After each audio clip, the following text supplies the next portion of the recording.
Okay, good afternoon. Welcome back, everybody. Yeah, this afternoon it's actually whole 1.5, yeah, 3 hours that we need to be busy. I don't think we can be busy this whole afternoon, or will be busy this whole afternoon.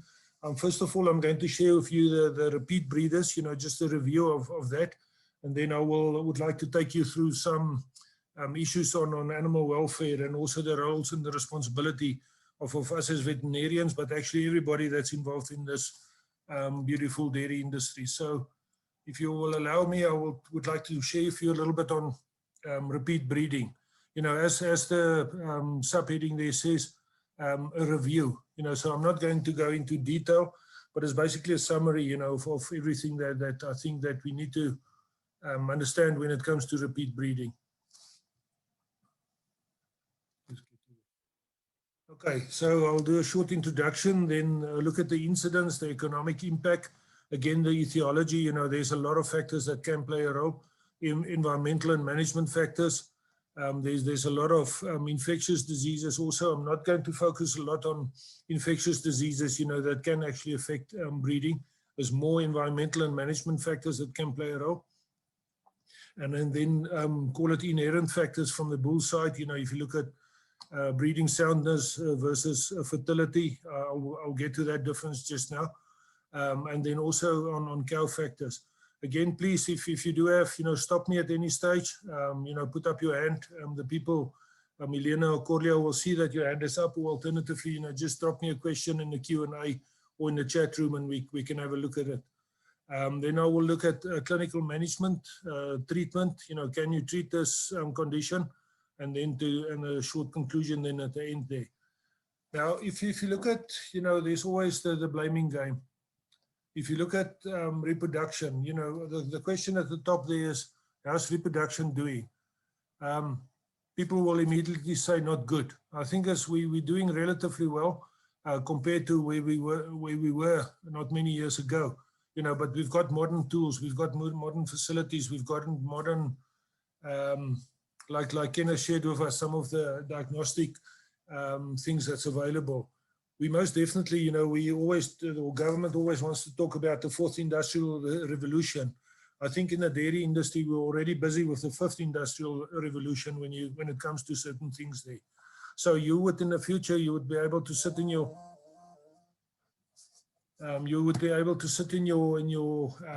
practice, or sit in your dairy parlor in the office there, and then everything will be able, everything will then actually come to you. What's happening there, it's heat stress, open the sprayers, do this, do that. But then there's, as I said, when you get the answer, how's reproduction doing, people will say not good. I think again, as I said, on many farms, it's relatively well to excessively good. But then on other farms, things are just not in place. So this is where we need to play a very, very important role as veterinarians. And again, what I said earlier this morning, not just in doing the reproduction run, pregnant, non-pregnant, it's important to know that, doing your PDs there. But I think it's important, to get more involved. There's a lot of people, and there's a lot of, call it groupings, or nutrition could be blamed. Environment could be blamed. Kenneth talked quite a lot extensively on heat stress. Cow comfort. If you look at cow comfort, there's a terminology, they call it a stable comfort index, SCI. When you walk into one of these modern dairy houses, at least 80%, about an hour after feeding, hour and a half, 2 hours after feeding, about 80% of the animals should be lying down. If they're not down on on their bedding, or in their little cubicles, then there's a problem. If they're milling around there, and either they haven't got enough food, or there's a problem, maybe subacute rumen acidosis because of overfeeding of concentrates and so on. And that can actually contribute. And then also the facilities. The facilities most definitely can play a role, and then we need to look at that. And then herd health. This is what we've been taught at Onderstepoort. Herd health actually started as a concept, just about here in the early 80s. And then has now been built out to something, that's really, that can make or break your business. As a veterinarian, you should become involved in total herd health. It's not the individual animal anymore. Dogs and cats, yes, we need to have dog and cat veterinarians, but they won't look at the herd. You can't get a herd of Rottweiler puppies or whatever. That's, that's a number of puppies, 4 or 5 puppies or 10 puppies, and you need to vaccinate them and deworm them and so on. Then you've done your deal for the day there. But I think if you look at a herd, and what I said in the very beginning yesterday, dairy herd milking about 700, 800 cows. The total turnover there is close to 40, if it's not more than 40 million a year. If you look at the milk production and multiply it by the rands and cents for the rands and cents for the turnover there, if you look at the milk price multiplied by the number of liters produced, you can easily work out, what's the turnover for dairy like that. And that's something that we as a veterinarian and as a consultant, a support service, that we need to support that dairy farmer, to optimize what he's busy doing. Yes, the income is there, so we need to optimize that, but we also need to optimize what's happening below the line on the expense side. So we need to, unnecessary expenses and those type of things, we need to alert him and tell him it's not necessary to do that or do this or whatever. Sometimes it will appear somewhere, in a lay publication, there will be a vaccination protocol. Maybe it's not necessary, to vaccinate, what can I use? Say, against red water. You don't need, because red water is not a problem in that area. But you as a veterinarian will know exactly what's happening there, and you need to take control of that vaccination or immunization program. I always I prefer to use the word immunization program, because when you vaccinate an animal at the wrong time, you're not vaccinating him, you're wasting your time and you're wasting the money of the farmer. You need to immunize him, like a disease like trichomonas or vibriosis as an example. If you're using bulls to breed the cows and you use the vaccine too early, there will be a relatively good immunity in that bull. But after, when it's actually put to the cows, that immunity will be below the protective line again. And if that bull is exposed, or it can actually transfer the organism then to the cow, and that can then break this all the efforts that you had to vaccinate the animals would be worth nothing. And then also the lack of a reproduction program or the current reproduction program. Once, when I was in practice, I actually took 3 of my farmers. One was a guy that he will call me once a year, for a dystocia case, for a cow that can't calf, once a year. The other guy, I was doing only rectals, pregnant, non-pregnant. And the other guy actually got involved, at all levels, at nutrition, at management, at calf rearing, immunization, everything that you can do on a dairy farm. And yes, that cost him quite a lot of money. But after 2 years, you should have seen, the guy that I was doing the repro only not the repro, the dystocias once a year. He was not farming anymore, so he was out of business. The reproduction guy was about, if you combine it over the 2 years, was about 4 to 5 times behind where this other guy, where I was involved in the total program. So, and then you look at, what's to blame, who's to blame. It's the managers, the owners, the veterinarians, the consultants, everybody. Then, if there's a problem there, then we start looking at, maybe about the cow. What about the cow? So, yeah, we need to look at that. And then the managers, owners, employees, veterinarians, consultants, we all need to scrutinize them and find out, exactly where's this problem. But then if you look at the cow, if you look at the cow itself, just go next slide. This is maybe a little bit small then. This is old work, it's been done by Butler in 1999. We compared the conception rate from 1951 up to 1996. That's about, 45 years, a little bit more. That he compared the conception rate to the milk production. So you can see in the red line, milk production on the right-hand side is the milk production went up from about 4,000 liters to 8,500 liters in that period in the animals that he did compare. But you can see exactly, or clearly can see what happened to the conception rate. Conception rate went down from about 62% down to about 40%. And then the question is, what was the problem here?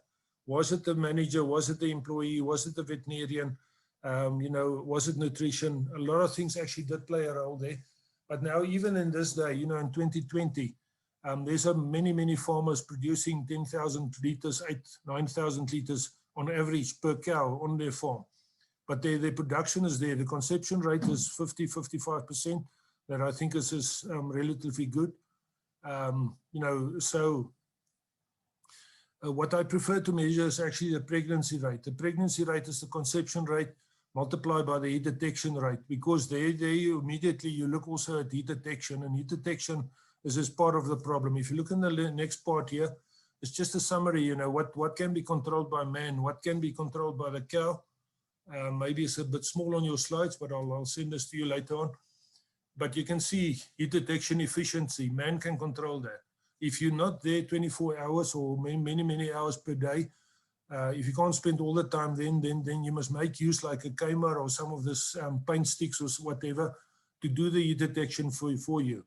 If you can't do it, then you need to look at the synchronized program. I will touch on it a little bit later on. Heat detection errors, that's many. You know, I was once involved in a guy where the conception or inseminations per conception was about 5 up to 6. I asked him, what are you doing? He said, you know, you inseminate the cow that's standing and the cow that's jumping. So, you know, he wasted all his semen on 50% of the animals. Inseminator skill. You need to identify that. If there's a problem there, get rid of that person. Tell him to go and work, you know, maybe on the tractor or do something else, but he should not be the inseminator. The fertility of the bull, 40 to 63% playing a role there. In the end, it's one bull and one cow, you know, so it's 50% of your success is coming from the fertility of the bull. And I prefer to use the word breeding soundness and not fertility on its own. Semen storage. Sometimes when you arrive on a farm, there's no nitrogen in that canister. There should be enough liquid nitrogen to cover the semen at minus 196 degrees Celsius. Otherwise, you're going to lose all that semen there. Heat stress, we did talk about that.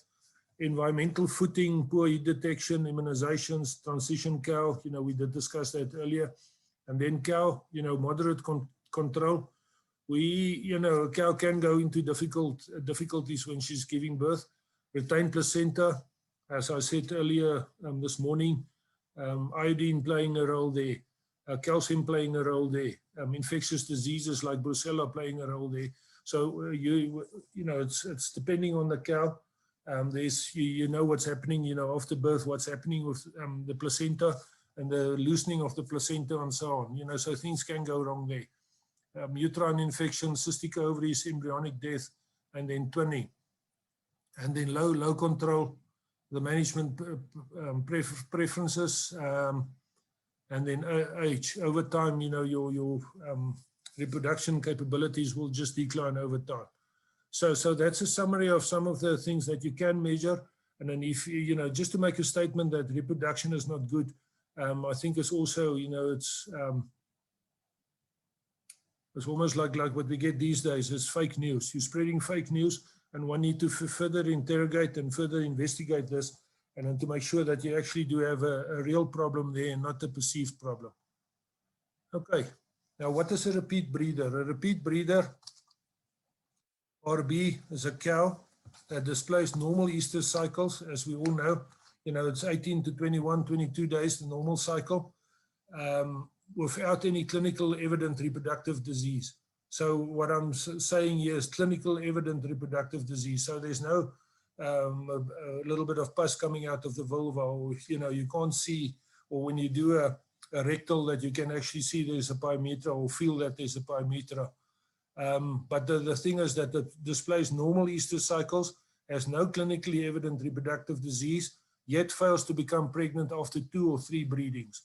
I usually took it at 3, but, you know, even you can even have the cutoff at 2, you know, to get rid of this problem. And then I will share with you now, you know, there's a lot of things that you need to look at. Okay, before we get a little bit deeper into repeat breeding, I think we need to look at something like anestrus, you know, and then remember that question when you get it, what's the main reason for anestrus in a cow? Don't immediately start with all the difficult things, nutrition and disease and cystic ovarian disease and uterus problems. I don't know why. I was sitting in an exam one day as an external examiner, and that was coming from the internal examiner. No, I also couldn't understand what is he actually looking for. Then the answer was pregnancy. Pregnancy is the main cause of anestrus in a cow. So please don't inject a cow with a prostaglandin when you think it's when you're not 100% sure that it's not pregnant, because that cow will abort. So anestrus, 10% anestrus, the main reason, the pregnancy, nutrition, disease, cystic ovarian disease, uterine problems can play a role. But on the right-hand side, 90% of the cases unobserved. The time that you spend on that and the accuracy, we need to clearly to identify and actually to demonstrate to the people when a cow is in heat. You know, and this is what I think what Kenneth said, and also Prof. Dirk Lawrence said. We need to train the people. We need to tell them again, and then go and tell them again about the symptoms when a cow is in heat. Because if they don't understand that the wrong cow will be inseminated. Management, housing, environment. You know, I work on mind map with these things, and then if you expand it a little bit, it will look like this. So you can see on the left-hand side, nutrition, disease, cystic ovarian disease, uterus problems, and then all the different subheadings there. So yeah, it's making it easier for me, especially as a checklist, but you can see the housing, you know, the footing, the concrete, is it slippery? Is there half broken bricks? Do you have half broken bricks around there? You know, if this cow is jumping when she needs to jump onto the other cow when the other cow is in standing heat, if her feet or her foot is hurting, then she won't jump. And then you will say, but there's a problem there. So the very, very important distinction between repeat breeders and anestrus itself. So I think that's all from me on anestrus here. If we can get back then to the incidence of repeat breeders. If you look at this conception there in the left-hand column there, you know, it's starting at 70%, 16, going down to 20%. I've highlighted it in yellow there, the conception rate. That's a relatively good conception rate, 50% to 60%. You know, 1.5, maybe 2 inseminations per conception. But then if you're at a conception rate of 50, 88% of the cows will be pregnant within 3 services. The number of repeat breeders in that herd will be 12%. The percentage of cows pregnant in 5 services, 94%, and the percentage open after 5 services, 3%. If you add up these percentages, it doesn't add up to 100. I assume, you know, they in this where I got this from, some cows died along the way and so on. But yeah, the incidence of repeat breeders as a top has been reported as 10 to 18%, but herd-specific incidence may vary based on the conception rate. So you need to know the conception rate, and then you can calculate from there. You can actually look at this table and say, but it should be 88%, or if you're at 60%, it should be 94 or 70, 97% of cows should be pregnant within 3 services.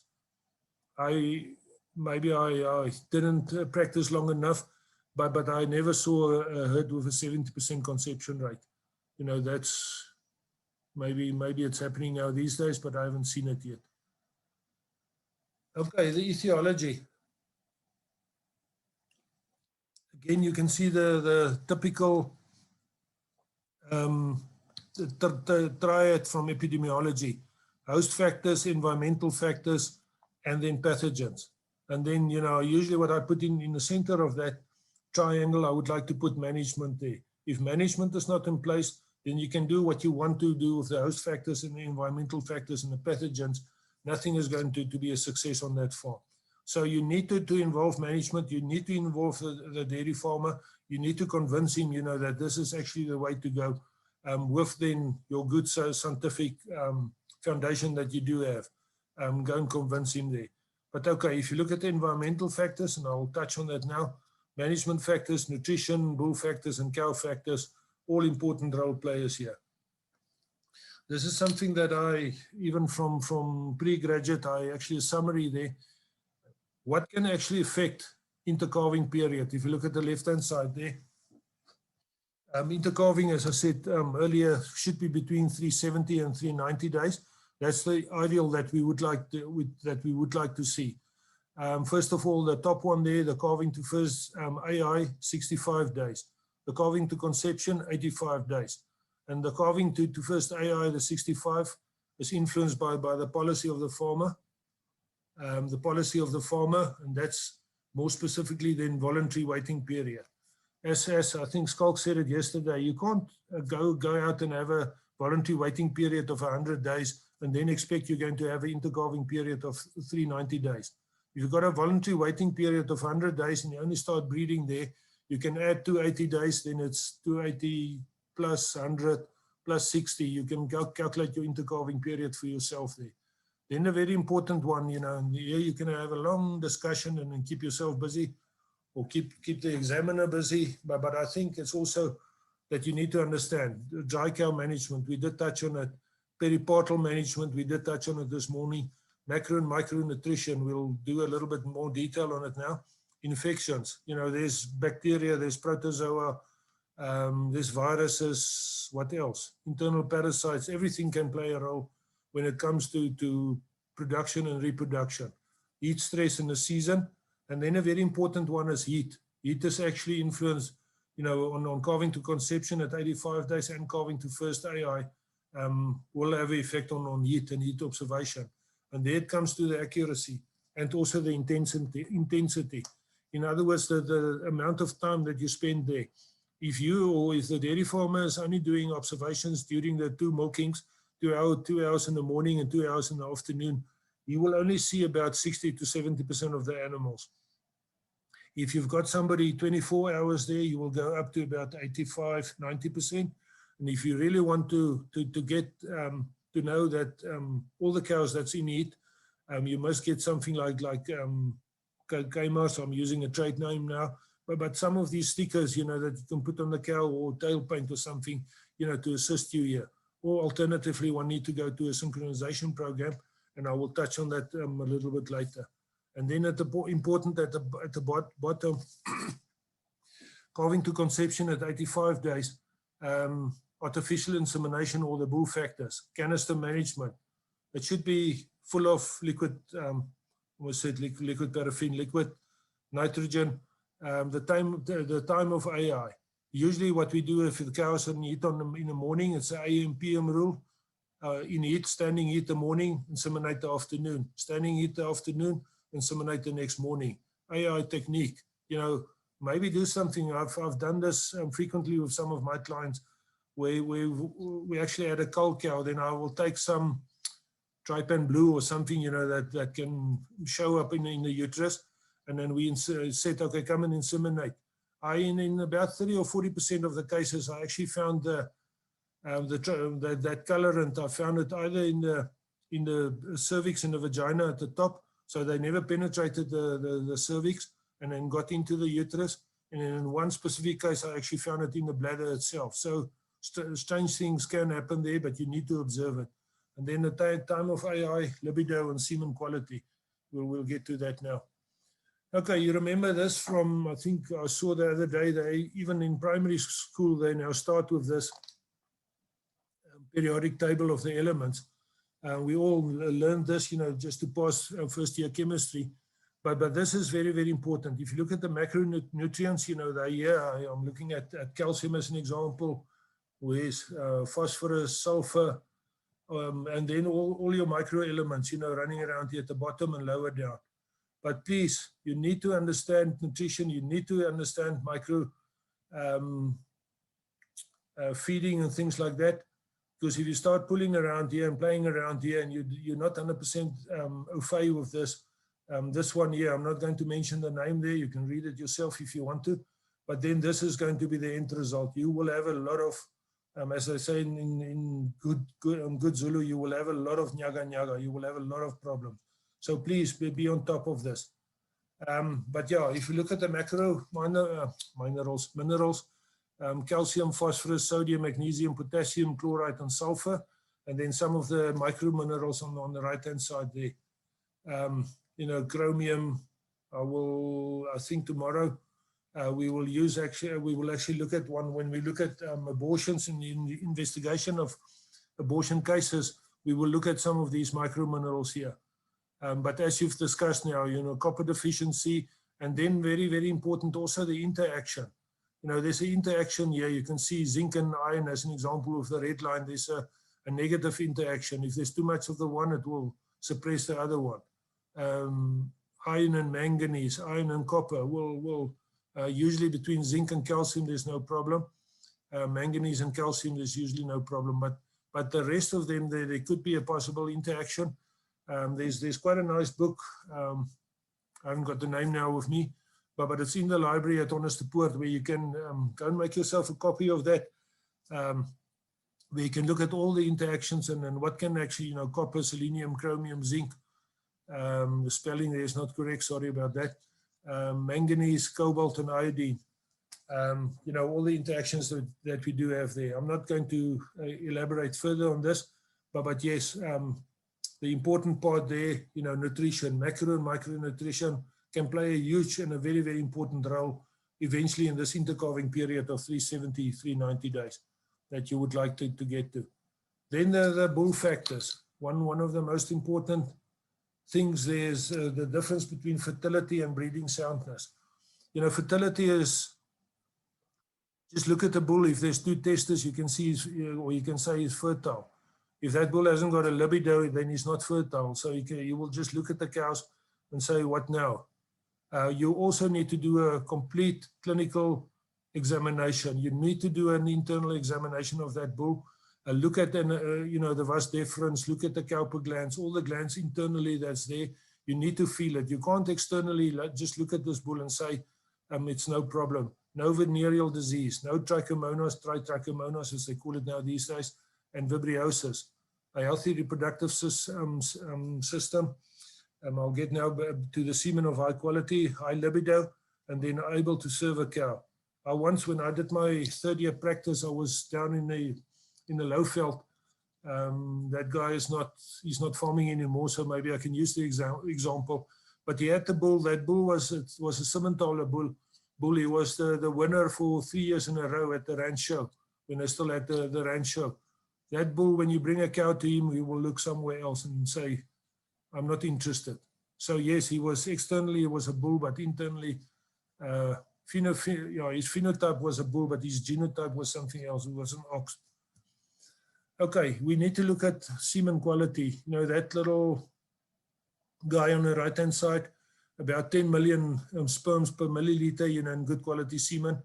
The head, the neck, the middle piece, the principal piece, the end piece, all playing a very, very important role. You know, whether this sperm, whether it can swim all after the deposition, you know, in the cervix when it's a bull, or deposition in the uterus when it's insemination. Can it swim up into the fallopian tube, and can it fertilize the ovum, the ovum there?